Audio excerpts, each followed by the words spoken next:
Bantay bagyo pa rin tayo mga kapuso. Makakaprayam natin live si Mr. Benoson Estrella, weather specialist mula sa Pag-asa. Mr. Benoson, good morning po. Good morning po, Sir Anjo. Nasa na po ngayon ito si Bagyong Krising at mas klaro na ba kung bandang ano oras at saan po ito posibleng maglandfall?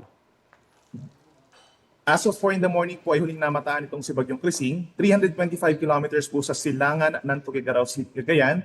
Ito nasa may kanan pa po ito ng Northern Luzon sa may Philippine Sea. At posibleng nga po ito maglandfall dito sa may northeastern mainland Cagayan or sa may Babuyan Islands po mamayang hapon hanggang gabi. And then mamayang hapon hanggang bukas ng hapon ay tatawirin po itong Balintang Channel sa may extreme northern Luzon hanggang sa makalabas po ng Philippine Area of Responsibility bukas ng hapon or gabi.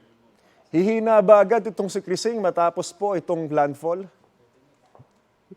Well, knowing po na ito'y dedikit lamang po sa kalupaan po ng mainland Cagayan at tatawirin pa rin po ang malaking bahagi ng ating karagatan, then ibig sabihin po niyan, hindi siya bigla-biglang hihina po. No? We're seeing na base sa ating latest track, ay mananatili pa rin ito as a tropical storm bagamat unti-unting lalakas pa rin. At paglabas or habang nandun siya sa may Philippine boundary natin, habang papalabas ng ating bansa, ay lumakas pa ito as a severe tropical storm bukas.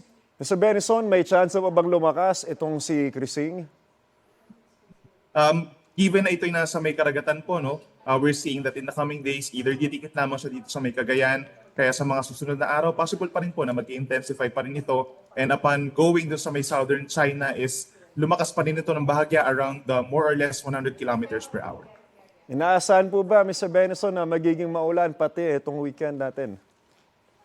Yes, we're expecting pa rin po na kahit papalabas na itong si Bagyong Krising bukas, and even in next week, mataas pa rin po ang chance na magkakaroon pa rin tayo ng mga pag-ulan. Yung main cause niya talaga po is habagat throughout the country po, lalo na sa may western sections po ng Luzon and Visayas. Mataas yung chance ng mga pag-ulan natin, specifically itong Ilocos region, Zambales, Bataan, down to Mimaropa and Calabarzon.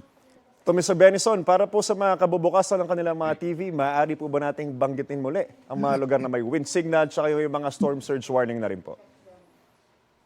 Yes, as of 5 in the morning po yung ating wind signal number 2 ay nakataas po sa Batanes, Cagayan, northern and eastern portions of Isabela, din ang buong Apayao, northern portion of Kalinga, northern Abra, Ilocos Norte at northern portion of Ilocos Sur. So ito yung mga lugar na posibleng makaranas po ng mga pagbugso ng hangin na posibleng makasira po ng mga may hinang structures at yung mga maliliit lamang po ng mga puno, makapagpalaglag din po ng mga sanga ng puno.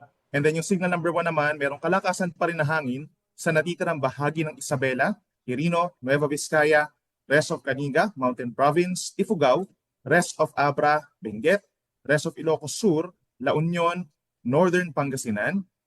Signal number 1 din po sa northern portion of Aurora, northeastern portion of Nueva Ecija, Polillo Islands, Camarines Norte, Catanduanes, and northeastern portion of Camarines Sur. Habang yung ating storm surge warning or babala po sa daluyong ng bagyo, ine-expect po natin yan ngayon or bukas hanggang 2 metrong taas ng mga daluyong dito sa may baybayin po ng Cagayan, including Babuyan Islands, Isabela, Ilocos Norte, and Ilocos Sur. Maraming salamat at magandang umaga po, Mr. Benoson Estrella, weather specialist mula sa Pag-asa. Ingat po kayo. Ingat po. Mga kapuso, tumutok lang po sa mga ulat ng unang balita para laging una ka. Mag-subscribe na sa GMA Integrated News sa YouTube.